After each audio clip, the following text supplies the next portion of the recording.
목이나 허리 디스크 치료를 위해 신경주사라는 걸 맞을 때 의사들이 알려주지 않는 정말 중요한 정보 3가지가 있습니다. 이걸 알고 계시면 치료받을 때 정말 많은 도움이 될 거니까 이번 영상을 끝까지 잘 봐주시기 바랍니다.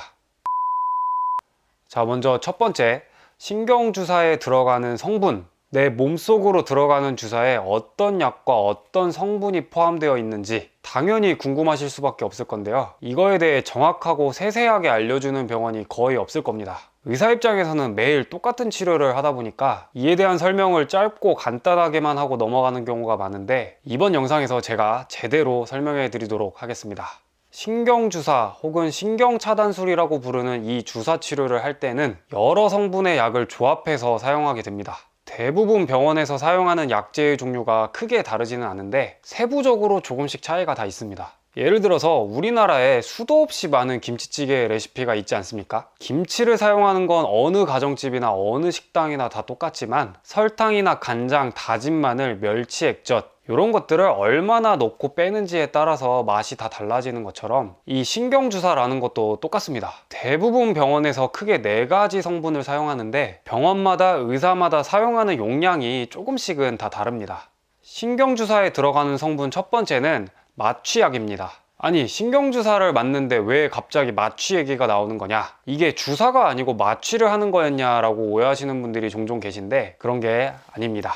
신경의 흥분을 줄이고 통증을 빠르게 줄이기 위해서 마취약을 사용하는 겁니다. 이 마취약의 농도가 강해지면 말 그대로 진짜 마취가 되기도 하는데, 이걸 조금 희석해서 농도를 낮게 잘 만들어주면 통증만 빠르게 줄여주는 신경주사가 되는 겁니다. 그러면 이게 수술할 때 마취 풀리는 것처럼 잠깐만 안 아프게 해줬다가 얼마 안 가서 원래대로 다시 아파지는 거 아니냐라고 생각하실 수 있는데, 이게 그렇지가 않습니다.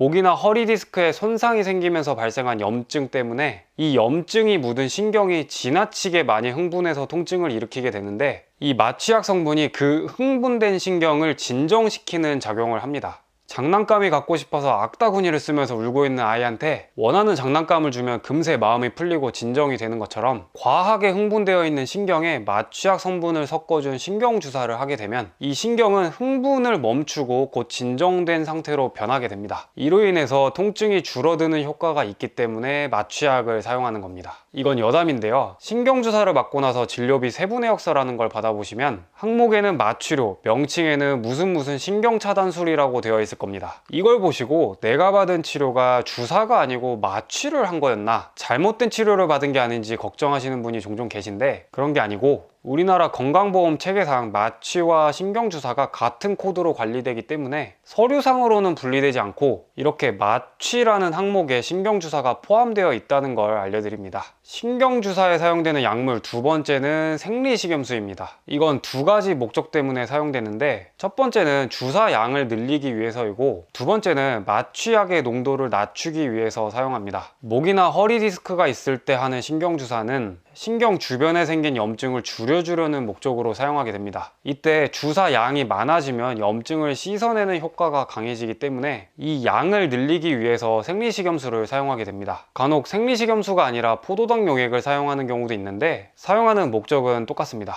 그리고 또 하나가 마취약의 농도를 낮추기 위해서인데, 신경주사를 할 때 마취약을 있는 그대로 써버리면 말 그대로 정말 마취가 됩니다. 목에 주사를 하게 되면 팔을 못 움직이게 되거나 허리에 주사를 하게 되면 다리를 못 움직이게 되는 그런 현상이 발생할 수 있기 때문에 본래의 목적인 통증 조절을 위해 마취약의 농도를 낮추기 위한 방법으로 생리식염수 혹은 포도당 용액을 사용하게 됩니다.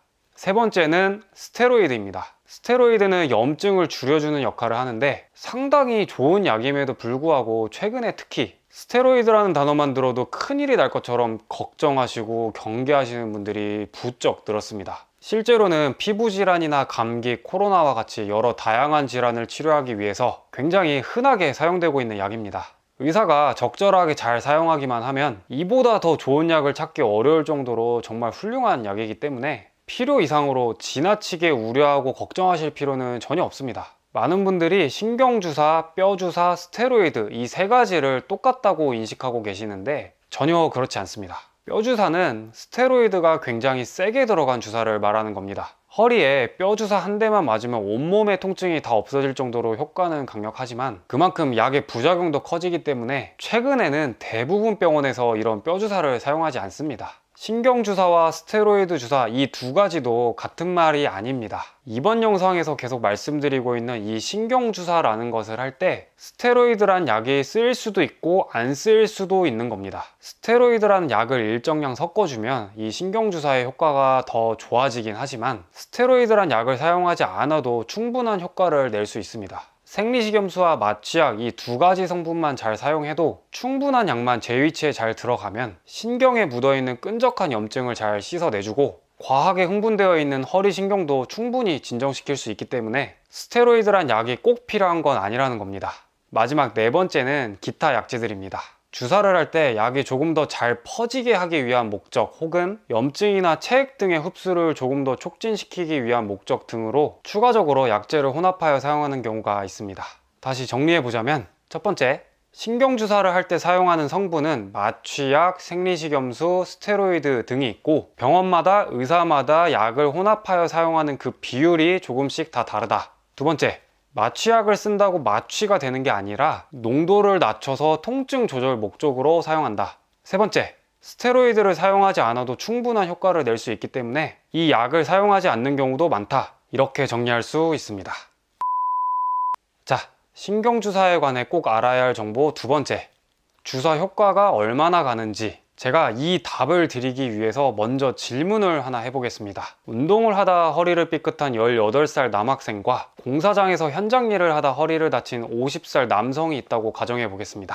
똑같은 신경주사를 맞았을 때 어느 쪽에서 주사 효과가 더 오래 갈까요? 공사장에서 현장 일을 하는 50대 남성은 주사를 맞고 치료가 잘 되었다고 하더라도 충분한 휴식을 취하지 못하고 금세 다시 무리를 하게 되는 경우가 많기 때문에 디스크가 빠르게 재발할 가능성이 높다는 걸 쉽게 예상해 볼 수 있습니다. 제가 말하고자 하는 게 바로 이겁니다. 주사를 맞는 입장에서 효과가 한 달이면 한 달, 두 달이면 두 달, 정확하게 얼마나 가는지가 당연히 궁금할 수밖에 없겠지만 신경주사는 현재 생겨있는 염증을 없애주는 역할만 하는 것이고 디스크를 다시 다치게 되면서 새롭게 발생하는 염증까지 막을 수 있는 건 아니기 때문에 신경주사를 맞고 통증 없이 얼마나 오랫동안 편하게 지낼 수 있는가는 신경주사의 가격이나 횟수에 달린 게 아니고 디스크를 더 다치게 하지 않으려는 의지, 좋은 자세와 좋은 습관을 얼마나 잘 유지하는가에 달렸다는 겁니다. 목 디스크, 허리 디스크를 오랫동안 앓고 있는 분들은 100이면 100 잘못된 습관과 나쁜 자세의 그 원인이 있습니다. 신경주사를 맞고 나서 통증이 좋아졌다고 원래 하던 나쁜 자세와 나쁜 동작을 반복해서 하게 되면 디스크에 손상이 다시 생길 수밖에 없고 이로 인해 발생하는 새로운 염증이 다시 또 통증을 일으키게 되는 겁니다. 어떤 자세와 습관이 디스크를 다치게 하는지는 제가 이 영상에 아주 쉽게 설명해 놓았으니까 꼭 한번 보시고 도움받으시기 바랍니다. 목 디스크, 허리 디스크의 나쁜 자세와 나쁜 습관을 잘 파악해서 이걸 적극적으로 고치려고 노력하는 사람들은 신경주사를 단 1회만 받아도 그 효과가 평생 갈 수도 있는 거고 디스크의 안 좋은 습관을 고치지 못하고 계속해서 반복하시는 분들은 신경주사를 맞아서 기존에 있었던 염증을 전부 다 없앴다고 하더라도 얼마 지나지 않아 디스크를 다시 또 다치게 되면서 새로운 염증이 터져나오게 되고 이로 인해서 주사 효과가 빨리 끝나버릴 수밖에 없다는 것입니다. 주사 효과가 얼마나 오래 지속될 수 있는지는 스스로의 노력에 달렸다는 것을 꼭 이해하셔야 합니다.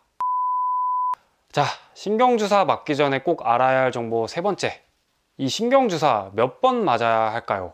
이건 정해진 정답이 없습니다. 경우에 따라서 단 1회로 치료가 끝나는 경우도 있고 10회 이상 지속하게 되는 경우도 종종 있습니다. 이 신경주사라는 게 사실 딱 하나의 종류만 있는 게 아닙니다. 다양한 종류의 신경주사 방법이 있는데 의사의 진단에 따라서 대개 한 가지 혹은 두 가지 종류의 신경차단술을 조합해서 사용하게 됩니다. 어떤 신경주사를 하는지에 따라 그리고 스테로이드를 쓰냐 마냐에 따라 치료 횟수나 치료 간격이 굉장히 크게 달라지기 때문에 신경주사는 딱 몇 번 맞는 게 좋은 거다라고 말씀드리기가 굉장히 어렵습니다. 이 부분은 여러분이 진료를 보는 의사에게 현재 상태와 직업, 취미, 현재 처한 상황 등에 대해서 자세히 얘기를 나눠야만 대략적인 치료 견적을 들어보실 수 있을 겁니다. 그리고 이 신경주사를 몇 번까지 맞아도 괜찮은 건지 이걸 궁금해 하시는 분들도 정말 많으신데, 이건 스테로이드라는 약을 쓰냐 안 쓰냐가 결정합니다. 스테로이드를 강하게 쓸수록 주사 횟수는 적어야 하고, 스테로이드만 쓰지 않으면 주사를 여러 번 해도 괜찮습니다.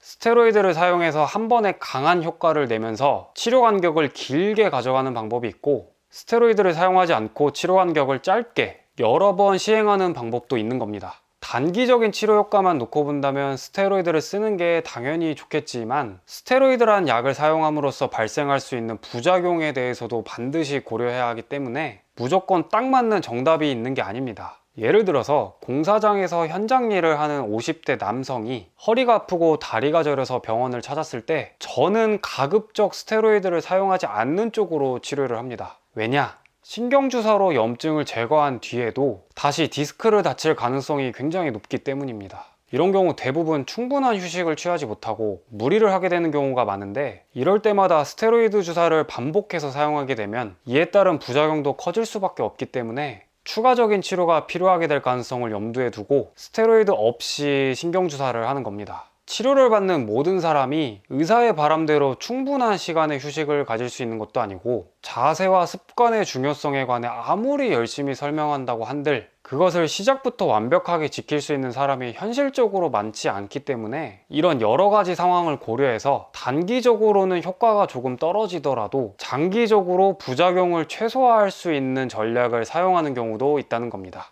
정리하자면 신경주사의 적절한 치료 횟수라는 것은 정해진 정답이 없다는 것이고, 여러 다양한 변수를 고려해야 좋은 답이 나오는 거니까 여러분들의 몸을 믿고 맡길 수 있는, 신뢰할 수 있는 좋은 의사를 만나시기 바랍니다.